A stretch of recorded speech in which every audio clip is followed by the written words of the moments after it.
manifestation yi man xam nga manifestation yi lu ma ci neex mooy les tarixa. Je viens de comprendre que doole bi sëñ Mountakha Mbacké sëñ si Mansour ak ñeneen ñi am Sénégal même le pape ne l'a pas à Rome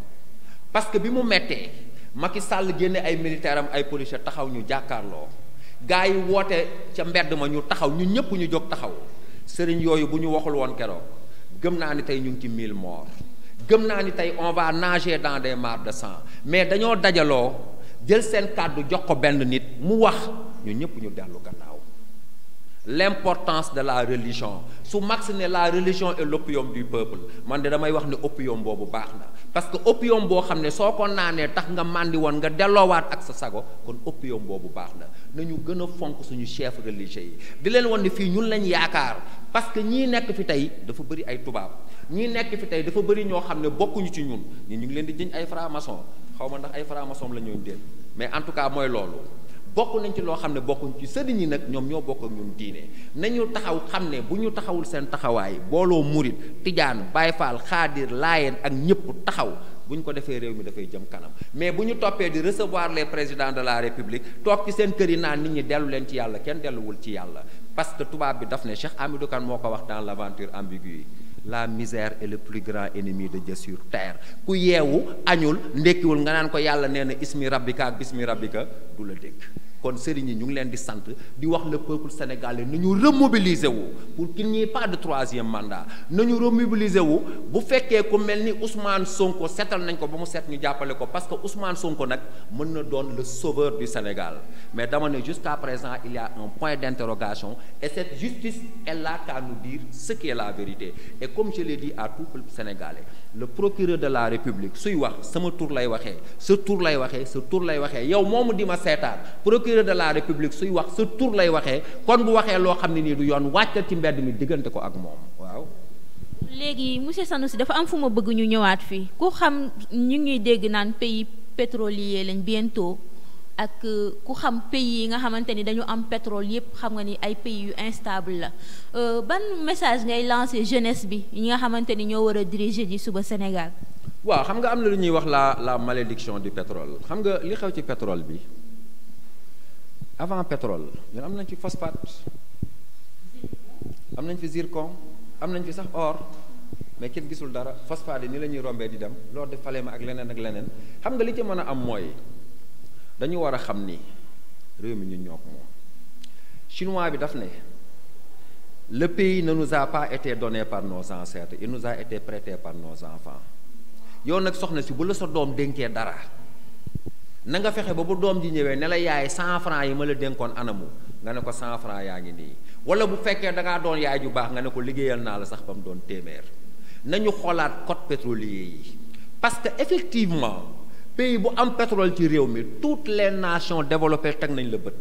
ñu yore jaaykatu armes yi ñu ngi ci frontières yi taxaw bu guerre amee ñu dugg jox arme ñuy rayante boo rayantee ñoom instant boobu ñu ngi nekk ci géej gi di muucu di yóbbu seen réew donc nañu teg ay code te xam ne pétrole bii suñu teraanga la pétrole bii ñi ci nguur gi mën nañ ci sedd donc je dis que pétrole bi dañuy ñaan yàlla bu mu doon une malédiction parce que ñëpp a teg bët te ñëpp a ko bëgg li ñuy ñaan yàlla mooy bala ngaa ñaan yàlla yàlla nag dafa wax ci alxuraan mu ne bàyyi leen di wax raina tey wax unzurna mu ne bàyyi leen di wax yàlla may ma yàlla musal ma tey wax yàlla xool ma yàlla nañu xool ñu jël code pétrole bi defal pétrolier bu baax ñi nga xam ne nii ñoom ñooy ñëw di exploiter pétrole bi dañoo nekk dans un monde d'échange ñoom ñu am ci mais mënuñu cee ëppale te ñu fexe ba nga xam ne génération yi nga xam ne nii ñu ngi di ñëw bu ñu ñëwee Sénégal neex ci ñoom du ma wax ne duñ fay courant du ma wax ne duñ fay ndox mais ñu wàññi ko comme la xewoon ca Kadhafi li may terminer mooy di ko wax toujours xam nga soxna si lu yàq Sénégal suukar lem te soom bi safut dañu war a bàyyi suukar lem te soom bi saful dañuy jël lem jàpp ko sotti ci suukar ba lem gi di lit à côté mu am sombi gi am ataaya bi am leneen defuñ ci benn suukar maanaam li Cheikh Hamidou Kane doon wax le développement d'un pays ne se mesure pas en fonction de la masse des richesses déedéet le développement des pays se mesure en fonction de la répartition des richesses j'ai toujours dénoncé la caisse noire ou politique am nu ñu ko mënti tuddee Abdou Diouf bi muy dem il avait une caisse noire de 670 millions par année fu ñu ko teg fayoo courant fayoo ndox jëndoo lekk jëndoo naan nga nekk président de la république ñu utal la caisse noire dans un pays absolument pauvre le président Ablaye Wade ñëw jëlee ko de 670 millions à 8 milliards Macky Sall ñëw toog ci Moustapha Niass un vieillard de 80 ans ni ko gars yi waxee nga xam ne ndekki na ak Senghor añ na ak Abdou Diouf reer na ak Ablaye Wade tey mi ngi njogonalu ak Macky Sall xanaa booy bi ne ma day xaar Sonko pour dessertu ñu jox ko un budget de 50 millions fan lañ ko teg un homme comme Idrissa Seck riche comme Crésus nga xam ne aujourd'hui liñ ko jox amul benn njëriñ ñu koy joxoo ma 30 millions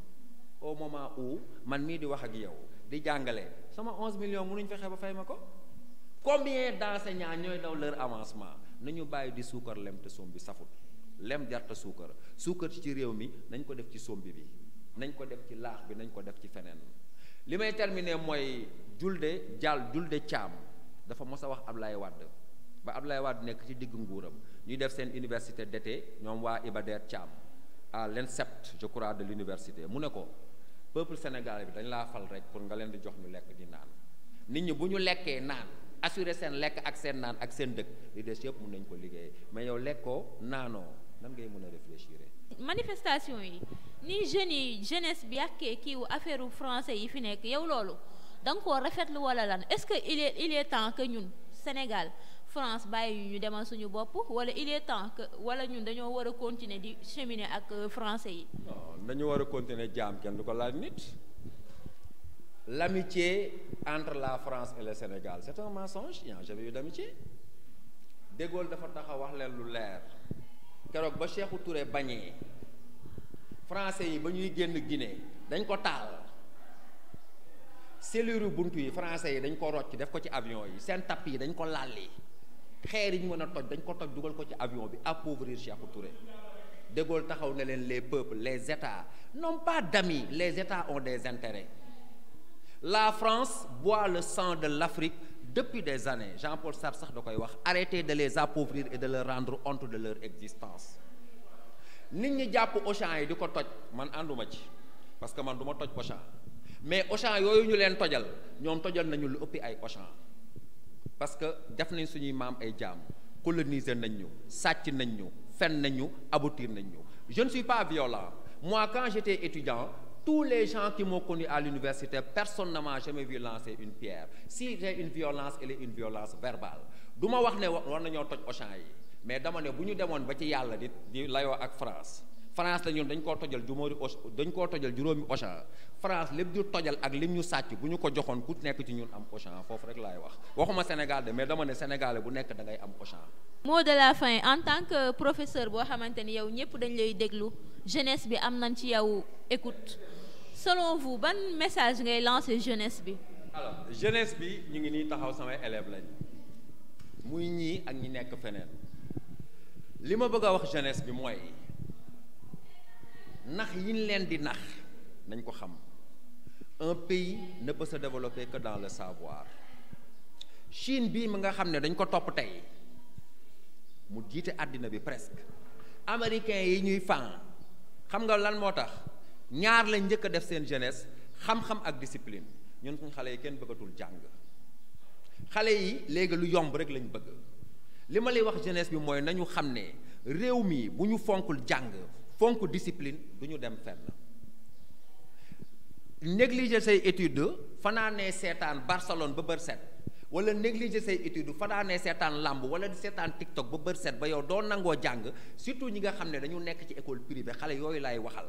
da nga gis école privée yoo xam ne le 5 soxna si ñu dàq ñëpp parce que seen parents yi fayuñ seen parents yi di dugg fu nekk pour fay mu metti lool ñu daj ci parce que ci laa bokk mais bu ñu ñëwee ñàkk jom laa wax xam nga ñàkk jom la ñuy nekkee ci biir classe bi du ñëpp nag am na ci ñoo xam ne ñu ngi jàng ñett ñeenti juróom mais la majorité des jeunes elle est devenue inconsciente elle n'aime pas le savoir elle n'aime pas la discipline or l'éducation ni ko Nelson Mandela doon waxee est l'arme la plus puissante pour construire le monde mais le manque d'éducation est le moyen le plus puissant aussi pour détruire le monde donc xale yi nañu jàng xam ne ay sëtu Sëñ Tuubaa lañ ay atu Alaaji Maalik lañ ay sëtu Limaamu Laay lañ ay sëtu Sëriñ Saaliw lañ ay sëtu Maam Dabaax lañ ay doomu Sanusi lañ nañ jàng. merci beaucoup comme lu mu ko ci waxee rek xale yi nañu jàngi parce que Sénégal ñoo ko war a développer, Afrique ñoo ko war a développer. Comme le disait Barack Obama rek, l'Afrique n'a pas besoin des hommes forts, il a juste besoin des institutions fortes. ñu jàng góorgóorlu. Merci beaucoup waa MTV.